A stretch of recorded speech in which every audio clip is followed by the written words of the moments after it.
Hi there, इस clip में हम लोग नोड पैरामीटर्स को एनिमेट करने के लिए सीखेंगे, जिसमें हम लोग की फ्रेम क्या होता है, की फ्रेम कैसे ऐड करते हैं, उसे डिलीट करने के लिए की फ्रेम इंटरपोलेशन क्या होता है, और साथ ही साथ किसी नोड का एनिमेशन को दूसरे नोड में ट्रांसफर करने के लिए भी सीखेंगे। तो चलिए शुरू करते हैं।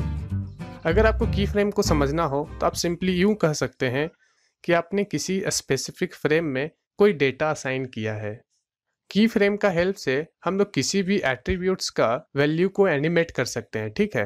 सपोज मुझे फर्स्ट फ्रेम से लेके 60 फ्रेम तक में इसका रोटेट का वैल्यू चेंज हो और वो इमेज रोटेट हो, तो उसके लिए क्या करना होगा, मुझे फर्स्ट फ्रेम में एक की फ्रेम सेट करना होगा। तो अगर मुझे की फ्रेम सेट करना है तो सिंपली ये जो आप बॉक्स देख रहे हैं उस पर आप राइट क्लिक करेंगे, सेट की करेंगे, तो आप यहाँ पे देख सकते हैं ये जो बॉक्स है आपका ब्राइट ब्लू हो गया। ये ब्राइट ब्लू बॉक्स ये इम्प्लाई कर रहा है कि आपने कोई की फ्रेम ऐड करा है। तो आप यहाँ पे टाइमलाइन में देख सकते हैं कि ये जो आपका फर्स्ट फ्रेम में आपका प्ले हेड ब्लूइश दिखा रहा है और उसके नीचे एक ब्लू टिक है, और वो ये इम्प्लाई कर रहा है कि यहाँ पे एक की फ्रेम है। अगर हम दूसरा की फ्रेम ऐड करना चाहते हैं तो सिंपली इसे हम ड्रैग करके 60 पे लाएंगे। ओके, तो आप यहाँ पे देख सकते हैं कि जैसे ही मैंने 60 पे लेके आया, ये जो आप रोटेट का बॉक्स देख सकते हैं ये ब्राइट ब्लू से लाइट ब्लू हो गया। इसका मतलब ये है कि इस फ्रेम में कोई की फ्रेम नहीं है, लेकिन इसमें कोई एनिमेशन है। अगर हम इसमें कोई की फ्रेम डिफाइन करना चाहते हैं तो सिंपली आप कोई नंबर डिफाइन कर दें, 21 इंटर, तो आप यहाँ पे देखिए ये ब्राइट ब्लू फिर से हो गया। तो आप यहाँ पे टाइमलाइन में देखिए यहाँ पे एक टिक मार्क आ गया। तो अगर हम इसे प्ले करके देखें तो सिंपली आप प्ले कीजिए, आपका ये जो इमेज है वो रोटेट हो रहा है। आपने इस एनिमेशन के लिए क्या किया, आपने एक फर्स्ट की फ्रेम डिफाइन किया और एक 60 फ्रेम में एक की फ्रेम डिफाइन किया, और इसके बीच में जो भी इसका वैल्यू है हर पर्टिकुलर फ्रेम पे उसका वैल्यू चेंज हो रहा है। ओके, और ये जो वैल्यू चेंज हो रहा है वो कंप्यूटर के द्वारा किया जा रहा है। ओके, और ये जो वैल्यू आपका फर्स्ट की फ्रेम से लेके जो आपका लास्ट की फ्रेम है उसे हम लोग इंटरपोलेशन कहते हैं। उसके बीच में जो चेंजिंग हो रहा है उसे हम लोग इंटरपोलेशन कहते हैं, ठीक है। अगर हमें इसके बीच में कोई की फ्रेम ऐड करना हो तो उसके लिए क्या करेंगे, आप या तो इस बॉक्स पे कोई भी नंबर चेंज करेंगे तो आपका ये एनिमेशन ऐड हो जाएगा, या तो आप राइट क्लिक करके की फ्रेम सेट कर सकते हैं, या तो आप इस बॉक्स पे भी राइट क्लिक करेंगे तो आप यहाँ से भी की फ्रेम सेट कर सकते हैं। अगर मुझे कोई की फ्रेम को डिलीट करना है तो पर्टिकुलर मान लीजिए इसी की फ्रेम को डिलीट करना है तो आप राइट क्लिक करेंगे, डिलीट की करेंगे, जिससे कि आपका की फ्रेम डिलीट हो गया।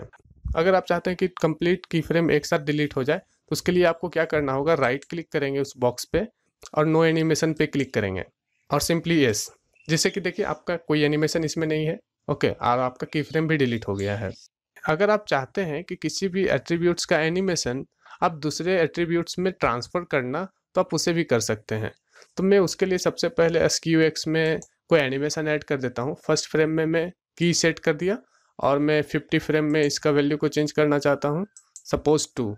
इस एट्रीब्यूट्स का एनिमेशन इस SQ बाई में ट्रांसफ़र हो जाए।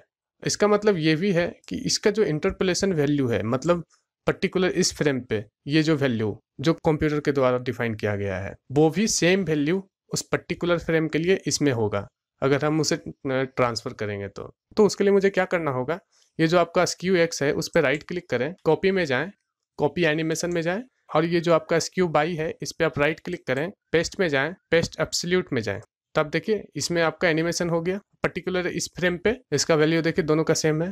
दोनों पैरामीटर्स का जो भी इंटरपोलेशन वैल्यू होगा दोनों के लिए सेम होगा, ठीक है।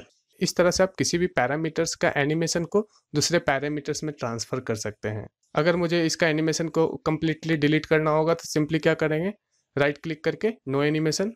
अगर मुझे SQ बाई के लिए करना होगा तो सिंपली राइट क्लिक करके नो एनिमेशन एस। सपोज आप ये चाहते हैं कि आपके पास 2 ट्रांसफॉर्म नोड है और वो एक जैसा बिहेव करे, तो उसके लिए आपको क्या करना होगा, सिंपली एक ट्रांसफॉर्म नोड को इंसर्ट करते हैं। तो देखिए यहाँ पे ट्रांसफॉर्म 3 नोड इंसर्ट हो गया है, और मैं चाहता हूँ ये जो आपका ट्रांसफॉर्म 2 नोड है वो ट्रांसफॉर्म 3 नोड जैसा बिहेव करें। उसके लिए मैं सिंपली ट्रांसफॉर्म 3 नोड का प्रॉपर्टीज़ को ओपन किया हूँ, उसमें मैं कुछ एनिमेशन को ऐड कर देता हूँ। तो उसके लिए मैं सिंपली प्ले हेड को फर्स्ट फ्रेम पे ले गया और उसमें की फ्रेम सेट किया। ओके, और 50 फ्रेम में उसका वैल्यू को मैं 19 कर दिया, एंटर। देखिए कि इसमें एक एनिमेशन ऐड हो गया है, लेकिन इसमें कोई एनिमेशन इसमें दिखा नहीं रहा है। ओके, क्योंकि ये जो आपका ट्रांसफॉर्म नोड है ये व्यूअर से कनेक्ट नहीं है, और मैं ये चाहता हूँ कि इसका जो एनिमेशन है ये इसमें ट्रांसफर हो जाए। तो उसके लिए क्या करना होगा, इस नोड का प्रॉपर्टीज को ओपन करना है, उस एट्रीब्यूट्स का पैरामीटर में राइट क्लिक करें, कॉपी में जाएं, कॉपी लिंक। ओके, इसके बाद फिर ट्रांसफॉर्म टू नोड का प्रॉपर्टीज को ओपन कीजिए, रोटेट पे राइट क्लिक करके, इसके बाद पेस्ट एब्सोल्यूट, आपका ये इससे लिंक हो गया। ओके, और यहाँ पे आप एक ग्रीन लाइन देख सकते हैं, इसका मतलब ये है कि ये जो आपका ट्रांसफॉर्म टू नोड है वो ट्रांसफॉर्म थ्री नोड से डेटा बोरो कर रहा है। ओके, और हमें ये देख लेता हूँ कि ये एनिमेशन हो रहा है कि नहीं। तो देखिए ये एनिमेशन इमेज आपका एनिमेट कर रहा है। मुझे आशा है कि आपको समझ में आया होगा। Thank you friend, thank you for your love and support, keep supporting me, thank you.